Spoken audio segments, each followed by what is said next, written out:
We're in for a fascinating conversation today with one of the nation's leading experts on trauma, disruptive change, psychological recovery, post-traumatic growth, and close relationships. Our guest today is Dr. Shauna Springer. Shauna Springer is a trusted doctor to our nation's veterans, focusing on career transition and suicide prevention. Shauna Springer, welcome to Next Steps Forward. Hi, Chris. It's good to be here. Thanks for being here today. Doc Springer is a Harvard graduate and the chief psychologist at Stella, the nation's fastest growing network of post-traumatic stress treatment centers. She co-hosts a weekly national disseminated podcast called Seeking the Military Suicide Solution. She co-authored the best-selling book, Beyond the Military, A Leader's Handbook for Warrior Reintegration, and she has a new book titled Warrior, How to Support Those Who Protect Us. That has received glowing reviews. Doc Springer has been featured on numerous networks and many publications, including NPR, CNN, Vice TV, NBC, CBS Radio, Business Insider, U.S. News and World Report, Psychology Today, and Forbes Magazine. Doc, you're a champion of the power of connection.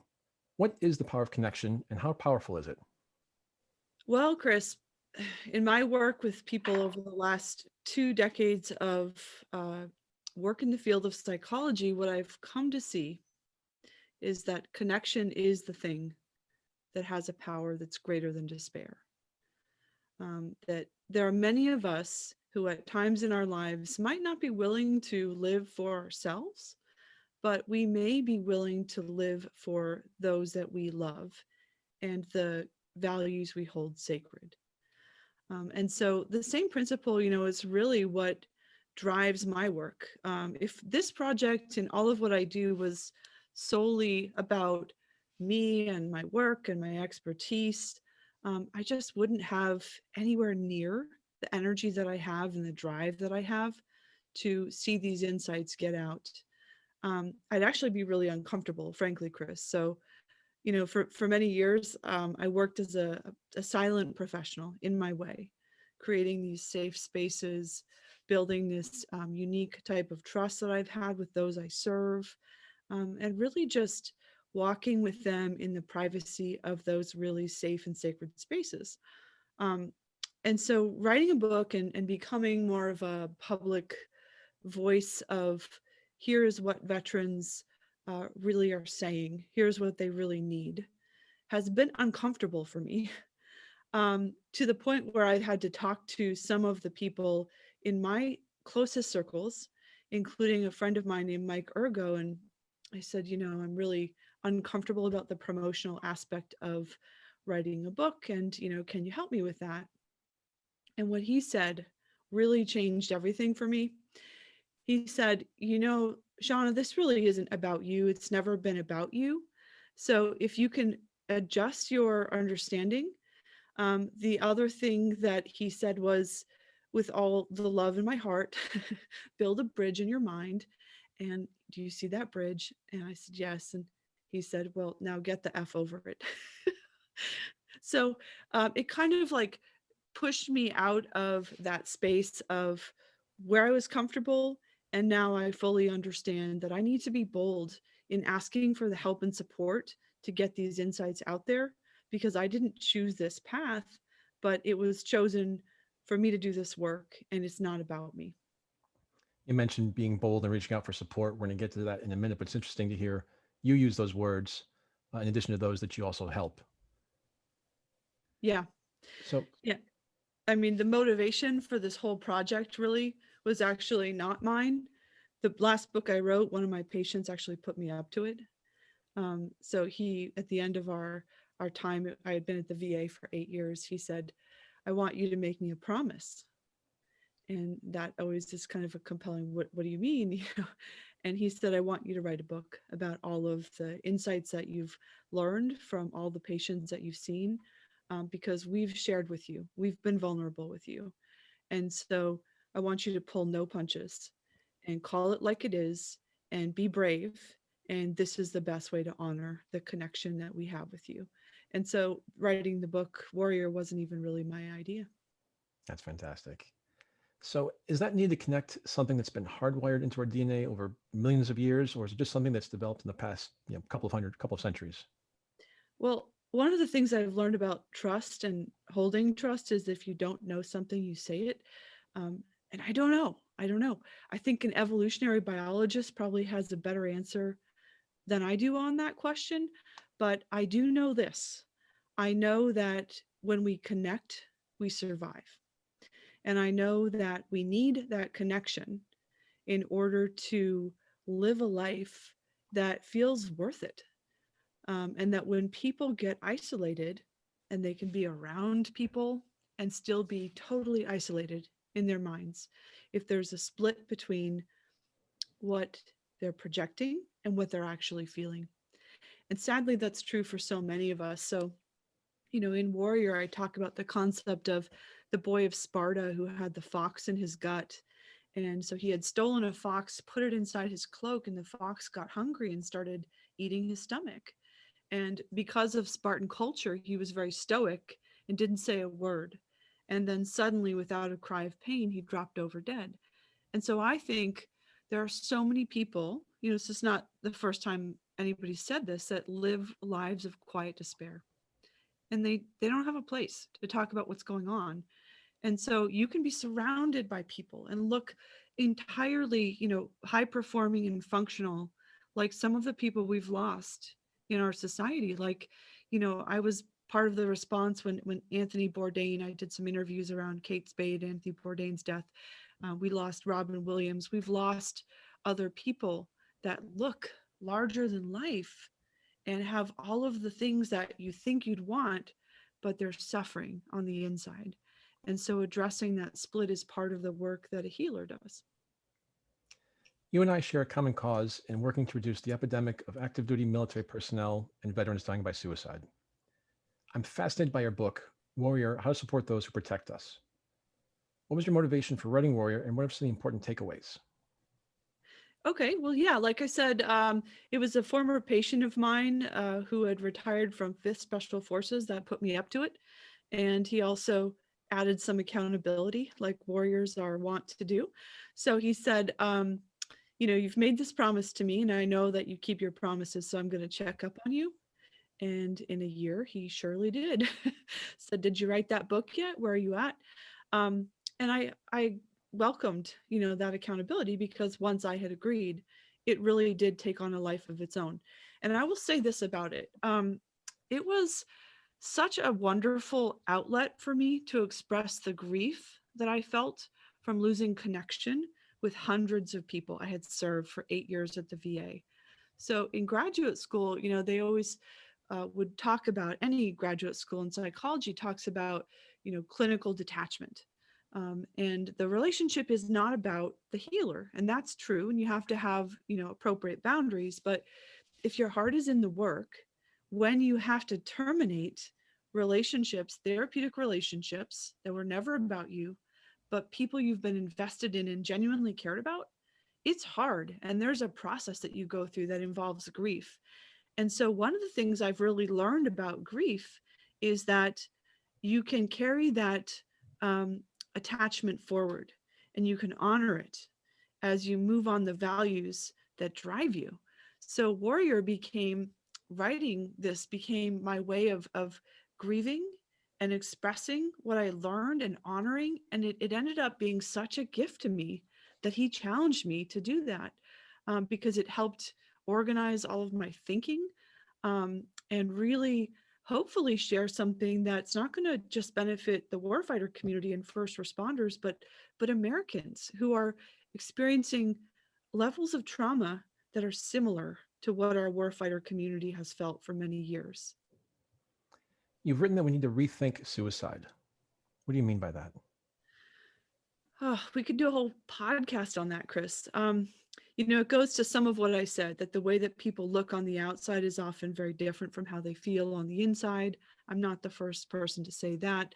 But one thing about warriors and first responders in particular is that they inhabit a split world. And so there's the world that we all live in and that we all see. And then there's the world that they see of the evils that man is capable of, and the traumas that they're exposed to. And to some degree, in my role as a doc, I have a split world that I inhabit as well. There's the things that people project, both in my private practice with civilians, successful, affluent, accomplished people, would come into my office and say, I think about suicide all the time. So I'm under no illusion that these thoughts are uncommon. I think one of the big shifts about rethinking suicide is to understand that these thoughts are common. And it's in fact arrogant for us to think that we'll never have struggles. And the world can't be divided into people who have had these thoughts and people who have not.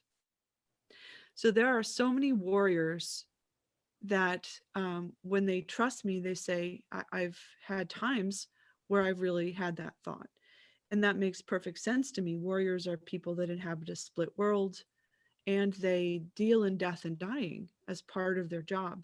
So to have the thoughts is very common.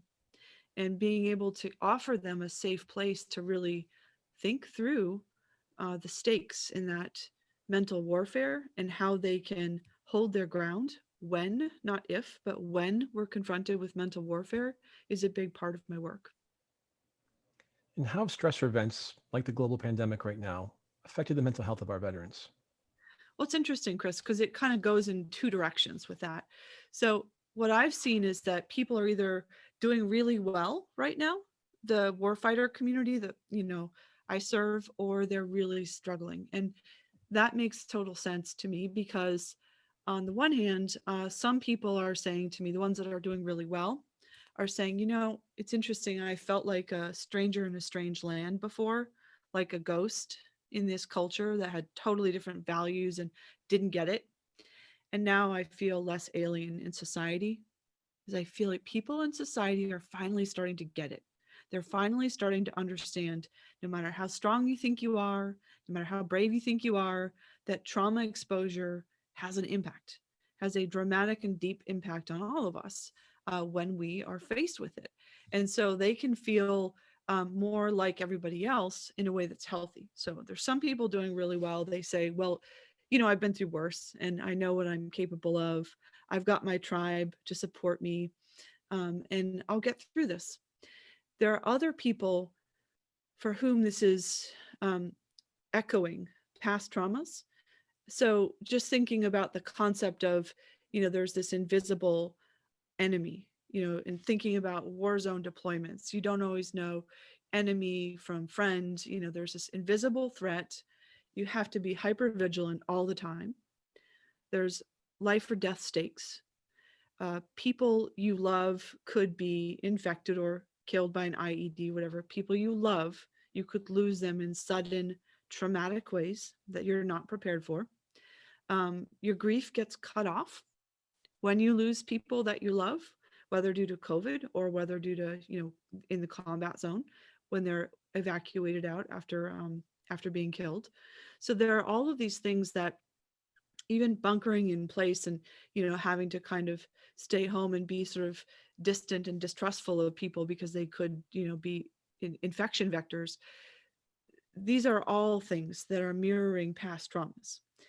And if I had to speculate, or what I've observed is that the differentiator between those two groups, those that are thriving and those that are really not doing well right now, is that the people in the first category that are doing well have come through past experiences and developed a sense of mastery. Like, I know what I'm capable of. And I know that I've been through worse. And I know I can get through this and I know who I can depend on.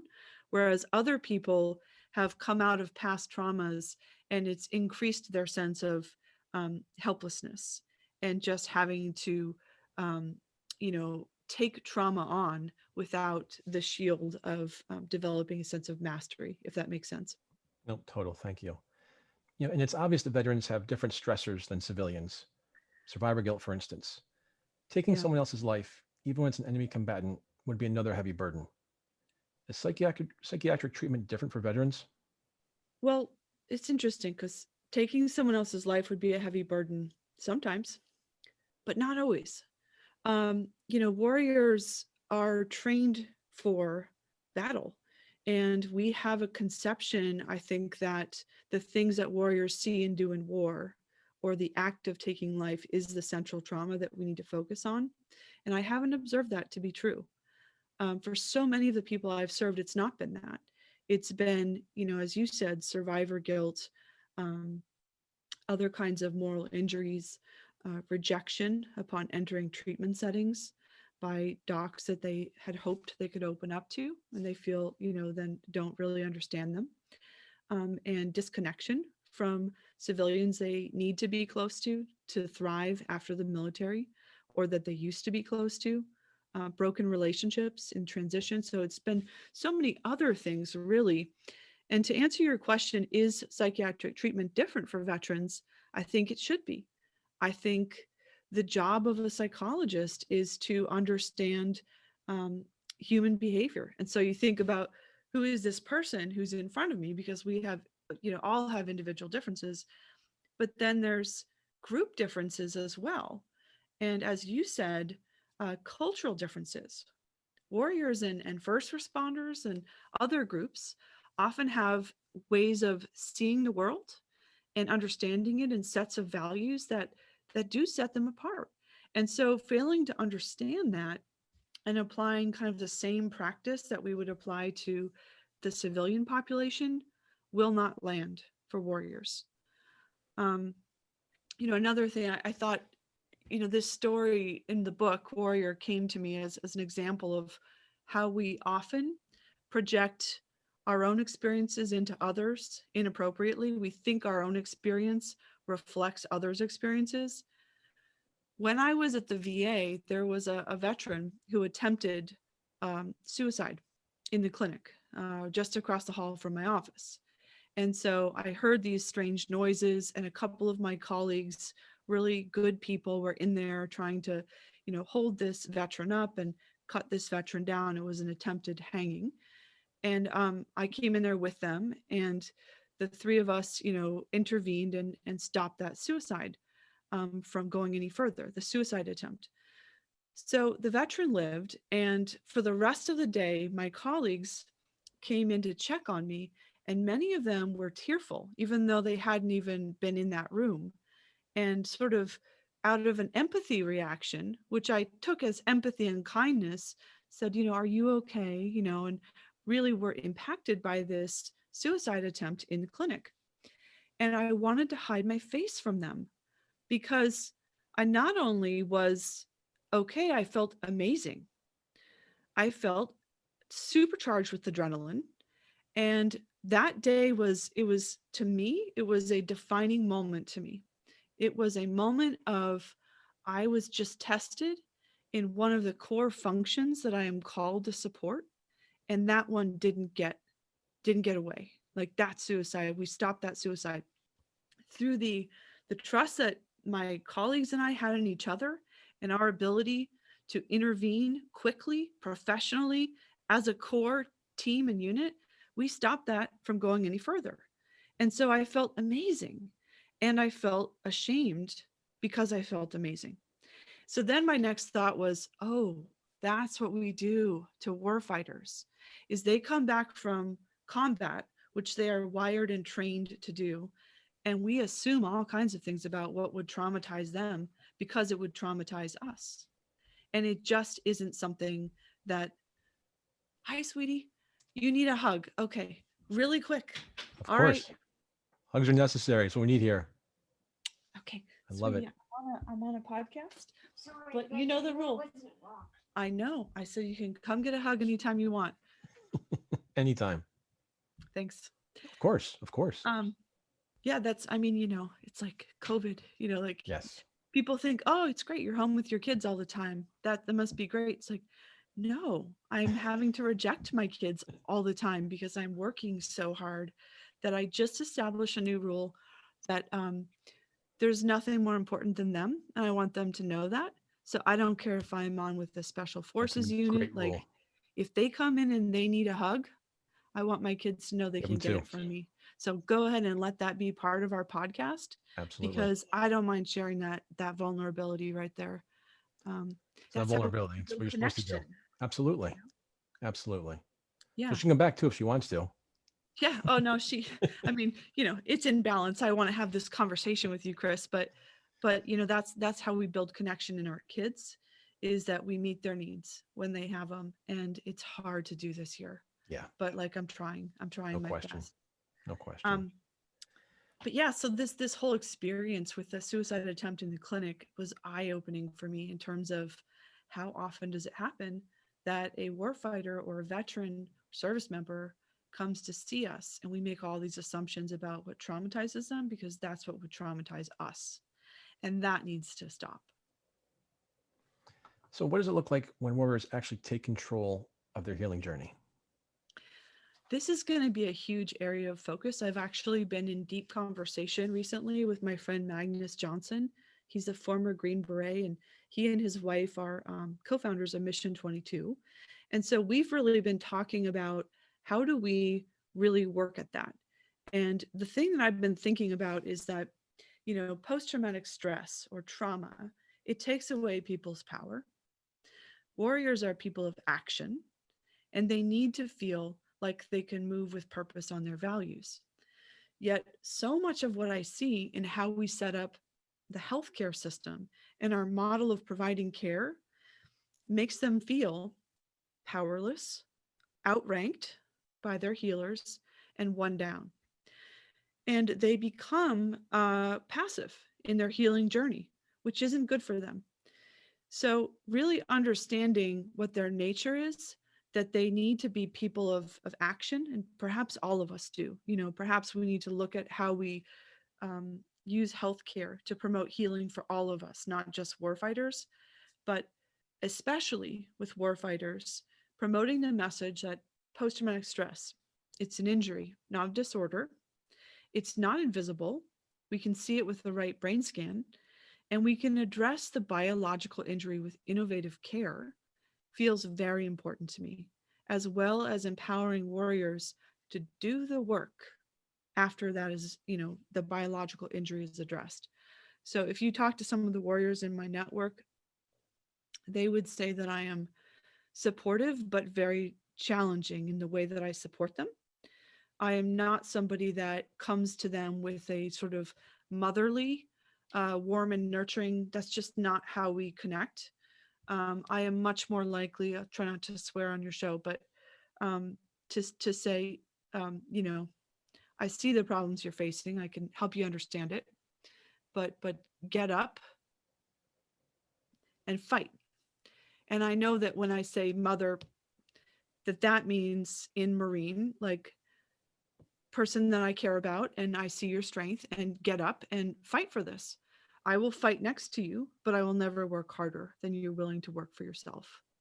And so really teaming up with Magnus and other veterans that I plan to do some videos with and do some messaging around what does it look like to really take control of your healing journey and walk point on your own healing journey is something I intend to focus on this year. Well, please keep us updated on that because we'd love to help promote that and maybe have another discussion about that as that gets rolled out. So thank you. Yeah, it's part of the stuff I hope to do with the Havoc Journal, actually, too. I'm hoping to do some work with them around some very practical videos and columns. And so that might get folded into that messaging will certainly be part of what I promote. So, how can society, both as individuals listening to this podcast and society in general, best support those who have sacrificed so much to protect us? For whatever reason, warriors asked me to write the book that I wrote, Warrior. There's probably a few reasons, but it's been such an honor to convey that message. And so, nobody writes a book thinking they're going to get rich. if they do, it's like the guy who or the woman who plays basketball saying, I'm going to play for the NBA. Like, it's just not the way that people really make a lot of money these days, but it is the way to scale insights. So if people honestly can sow those lessons in their hearts from the book or the audiobook, if they don't have time to read, but they have a long commute, Scott Husing and I read the audiobook. And so that would be another way to get it. But as an example, in the back of the book, there's a glossary of terms that we need to rethink. And one of these terms that I focused on, for example, Chris, is resilience. And this is uncomfortable. Like right now, what I'm about to say, uncomfortable. Because it's controversial, because there are so many people who are doing resilience focused programming. And this has become a part of people's slogans and logos and catchphrases and programs, and like I'm swimming upstream. But I have to say things like this because in those private conversations I have with warriors, they say, actually, we really kind of hate that term. And so I asked them, what is that about? And this is what I learned. First, they think that it's used by people who don't get them sometimes to shame them into certain behaviors, to shame them into taking certain actions by people who don't really understand them and that who haven't earned their trust. So sometimes it's used that way. So the term has gotten a little bit contaminated in that sense. But then even when it's not, there's another level, which is super interesting to me. So I guess I would say that conversation was about how all of us are resilient until we're not. And when there's a split inside of you and you look resilient on the outside, but you feel awful on the inside, then when people congratulate you for being so resilient, it creates even more of a split, makes you less likely to want to ask for support or help, and creates barriers to getting the support you know that you need. So even a term like that, if we really rethink it, we can see how it creates like a sense of the wrong kind of pride, either like I'm more resilient than people I love like brothers and sisters, or I'm actually not as resilient as you think I am. And I look this way on the outside, but I feel awful on the inside. And that's a problem. So, I'm not one to like spend a lot of time splitting hairs, but the whole book is full of things they've shared that were revelations for me when I learned them. And that's just one example of many more in Warrior. Shauna, before the break, we were talking about the power of connection. Connection is a two-way street, of course.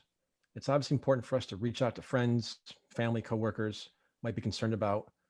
But what do we need to do to show someone in the military to reach out for help when it may hurt their career advancement or even put them up for a discharge? Yeah, that's a hard one. We have to create safe spaces with people that get it. That's the bottom line.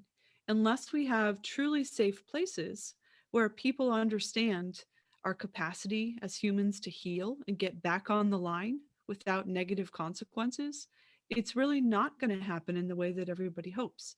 And no public messaging campaign will get us there.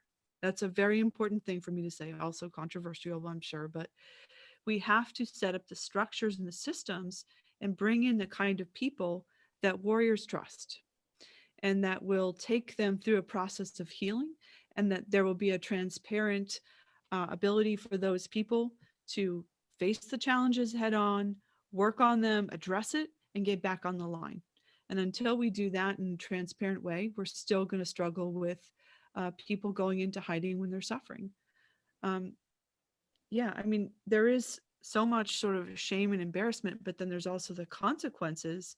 And when one person has a bad outcome, it travels like wildfire, that story. And then everybody else doesn't want to get the help that might be life-saving for them. Crucial to the process of reducing suicides is the successful reintegration of former military personnel into civilian life. As I mentioned earlier, that was the topic of your best-selling book that you co-authored, Beyond the Military, Leader's Handbook for Warrior Reintegration. Why do you think that we've not done a very good job historically, and I'm talking about the military in general, in helping people transition from service to the private sector? Yeah, thanks for that, because the military does get kind of blamed. It's all of us that are responsible for reintegrating our warriors after they've been in service. And I think, we've focused on what's safe and comfortable. We focus on people getting their next job. And we look at then military service members as coworkers. And that really misses the point. Military service members are not coworkers, they're family. And the identity that a warrior develops through their time in service creates unique vulnerabilities in transition. And the next job that a warrior has is really part of what needs to be supported. But there is a whole other level of cultural identity, relational factors that nobody's addressing. So Jason Roncaroni and I wrote a book. It's about 400 pages about the cultural, psychological, identity related, and relationship challenges associated with military transition. So instead of saying, how do we help people get their next paid gig? We need to be asking different questions and supporting different insights. We need to ask ourselves, for example, how do I support someone who just lost connection with their entire family, whose identity has taken a gut punch? And the longer you're in, sometimes the deeper the wound, the deeper the attachment wound. So, military leaders that I've worked with often crash and burn in their transition out of the service. And relationships that are rock solid are risk for divorce. So, helping people understand why it is a psychological minefield and how to confidently navigate it is a whole new kind of range of insights that Jason Roncaroni and I wanted to bring to that picture to support military transition. And we've tried to get it out, Chris, and I've sort of like pushed against the engine, and just like a lot of like individual people or two people coming against a big engine that's in place, sometimes it feels hard to penetrate. But we wrote that book to get those insights out and to give people an empowered way to navigate their own transition, the most important things about their transition. As you're talking there, all I can think about is the movie The Hurt Locker, where Uh-huh. all that warrior knew was to be in combat and defuse Yeah. bombs. Yeah, And just it's heartbreaking. yeah. Yeah, it's that movie was not based on a patient that I saw, but I had a patient that had such a similar story. And I write about it in Warrior, how he actually, his wife was due to have their second child, and he volunteered to go back into the war zone. And he told her that he had been called back to duty. So she finds this letter from him saying that he volunteered. And she's with this, crying baby up at, 3 in the morning, 5 in the morning, just awful by herself with two young kids. And this was a huge attachment wound for her. So when he comes back, she is cold to him. She is detached. And he is trying to reach her and doesn't understand why she's detached. And so he said to me in a very memorable session, it feels like she cut off my arms and stood there watching me bleed out. So the work for him was to embrace a different kind of courage, which he told me he'd rather walk into an ambush in a firefight than tell his wife how much he loves her and needs her, right? So it's a different courage than we're talking about for a physical firefight. Um, and warriors dread this kind of courage, and I help them muster the courage and understand the rationale for taking their armor off with those they love, and that being their way of operating. And so it was a good outcome. It was like a beautiful outcome that I'll always remember. When he shared, she shared, they cried, he came back, his face was changed. I mean, they just, no more fantasies of killing people. It just was very, very different after that. That fox in their collective gut was revealed. Let's pivot here for a moment if we could. You're not just concerned about those who service in the military, you've also been focused on the stresses affecting first responders. Obviously, this past year, the use of force by police has been in the spotlight more than ever before. EMTs, firefighters, nurses, doctors who may have dealt with, maybe one or two deaths, over the course of a month or two, are now seeing maybe dozens of people Yeah. die due to COVID. That emotional toll obviously can be crushing. Let's start with the first one, the use of force. You've talked about the moral crisis that creates for officers. Can you dive into that topic for us, please? Yeah. So, uh, what I'm told by those that I walk with and support who trust me is that being asked to use force against fellow citizens violates a moral code for some of them. So, their code to serve, defend, protect our citizens brings some very interesting moral dilemmas to the forefront when they're asked to potentially use force against fellow citizens. It's not a warrior role, it's a different call to service when somebody is in the police force. And those who are aligned with that code will struggle. Now, I'm not making an argument here, Chris, to be clear, for not using all available resources to keep the peace. That's not what this is about. Um, I do think that if we used available resources, police officers and such, to potentially use force on fellow citizens, then I do think we have a moral imperative to understand the moral impact of that for some of those who do that and to support that well if we're asking them to do it. And what are the long-term emotional and behavioral health issues our country will face among first responders and frontline medical personnel because of COVID-19? And how should our elected officials go about addressing them? Yeah, I mean, that's a big question, but off the top of my head, I would say this. Those on the front lines of healthcare are wired like warriors in certain ways. They're good at staying calm during chaotic times and in chaotic environments. They are good at high performance functions when most of us would be overwhelmed. They're good at doing things most of us can't do. They deal in the realm of life and death. So they are used to and trained for and wired to expect, 3 or 4 deaths every so often if you're like an ER doc.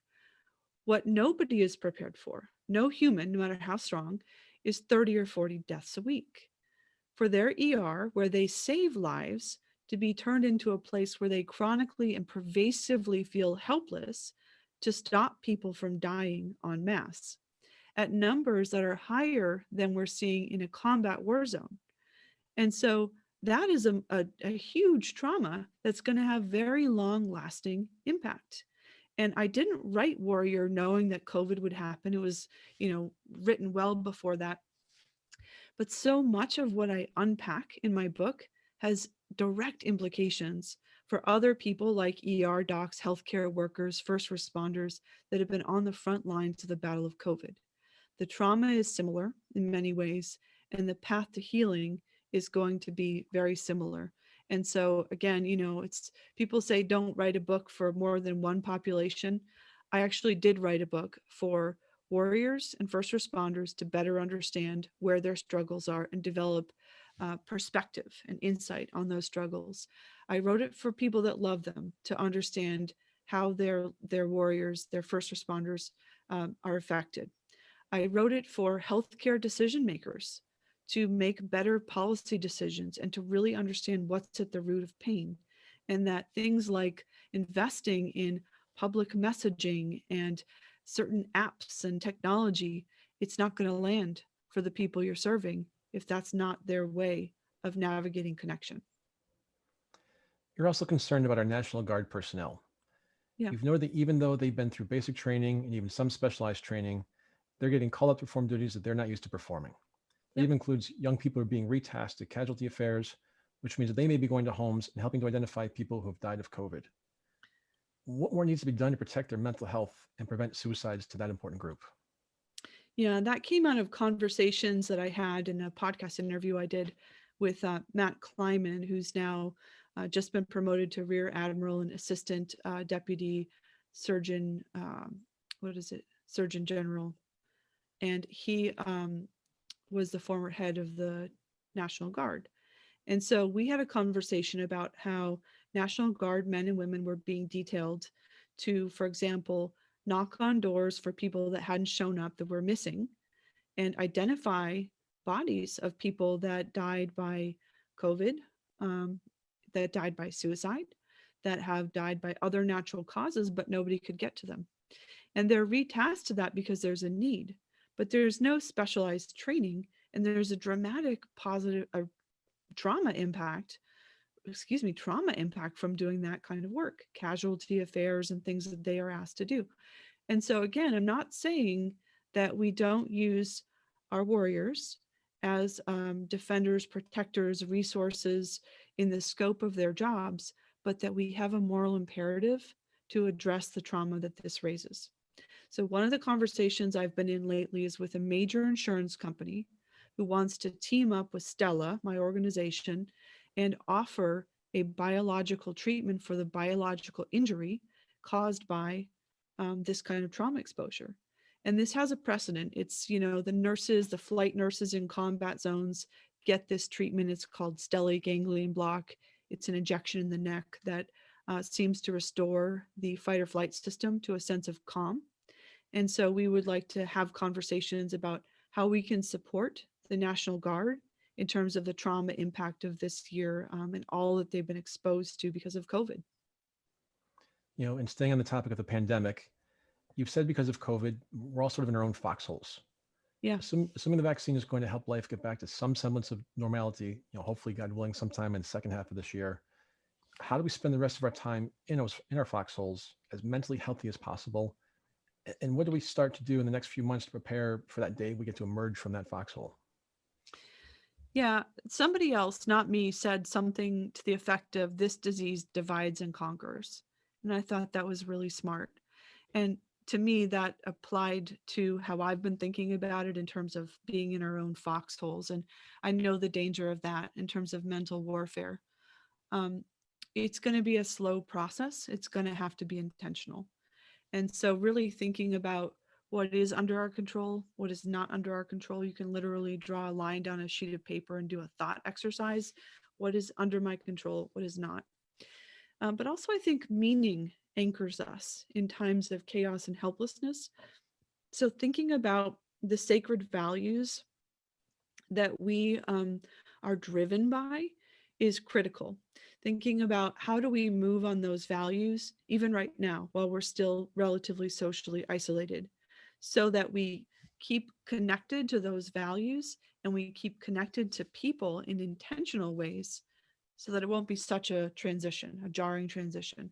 But it's going to take a while, Chris. I mean, it's been such a bizarre thing that to come out of this and feel normal again will certainly be a process and will require us to, frankly, rebuild trust with each other as well. You've also said that it's very important that things are not all doom and gloom, that we need to have optimism about our own well-being, our communities, and country. Could you share some reasons and maybe more importantly, ways we can be more optimistic about that path forward?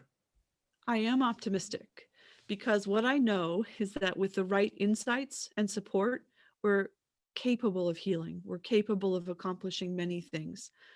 And I also think historically, when we hit a really deep valley in our society, often we come out of that stronger than before. So it's in these valleys where I think we see things in a different light and people develop the motivation to shift the paradigms that they've never even noticed. They start to look at things in a different light. And so there's this potential for a paradigm shift in terms of our whole healthcare model that I'd love to help advance. Because I've written a manifesto of 10 ways that our healthcare system really needs to adopt new fundamental assumptions to better serve those who are suffering. And I think if we don't address these, we're going to be in real trouble because there'll be a tidal wave of need coming out of this year. But there are ways we can get ahead of this if we have the right insights and the right support. It's interesting you say that. I did some loose research on Google, just looking for generic articles on mental health recently. Uh-huh. And if you look back 18 months ago, you'd see maybe a half a dozen or a dozen a day over, hundreds and hundreds of newspapers. Now you're literally seeing dozens per day come out on various mental health, whether it be for children, teens, Yeah. suicide prevention, seniors, technology, as you mentioned. And you talked about the tidal wave. I've been using the word tsunami, thinking there's going to be this major mental health tsunami on the second okay. half of the tail end of this. Yep. And, that's why it's important to have folks like you out there doing the work that you're doing, getting your message out there, sharing with our listeners, sharing with our communities, because we're all in this together. And Yeah. that's what has to be realized, whether you're a veteran, active duty, first responder, frontline worker, grandma, grandpa, whatever. We're all going through the same stuff together, and we'll get through it together. Yeah. And because we're all going through it together and it's impacting all of us at a personal level, there's suddenly this attention and will to move on things, like, hey, maybe it's okay to get therapy, and maybe getting it through telehealth is maybe a helpful way to do it for some people. They can fit it right into their lives now. And so there are these potentials for paradigm shifts. But I think there needs to be way more fundamental changes in how we view healthcare, seeing it as a team sport and really one mission. The work I do is about fusing biological, psychological, and mind-body practice in a way that's strategically sequenced to get people the best outcomes when they're suffering from trauma. And so other things like this, we need to be We need to innovate like our lives depend on it, because they do. And you talked about people saying it's okay to get therapy now. That's one of the biggest things or themes I've seen through all this recently is, reducing that stigma or kicking the stigma.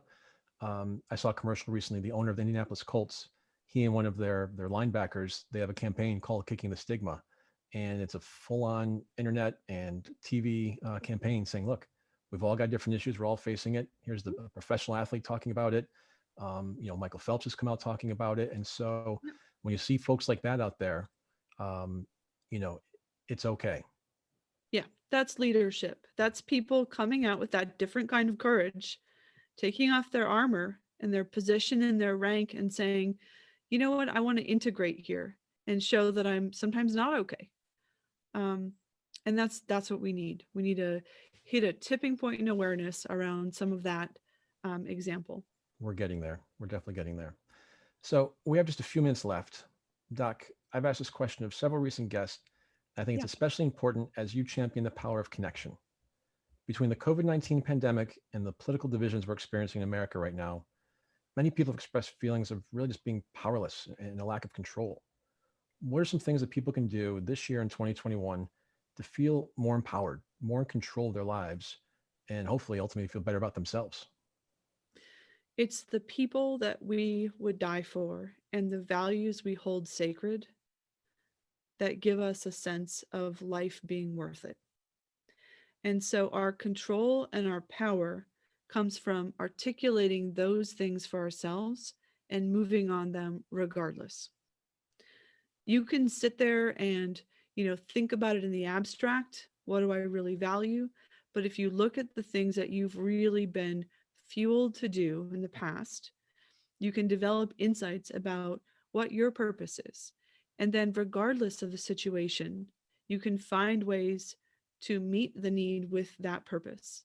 And doing that now, not waiting. I mean, you and I, before this call, we were talking for a few minutes about chuckling about how we both thought, oh, 2 weeks, 4 weeks, we'll be through this, right?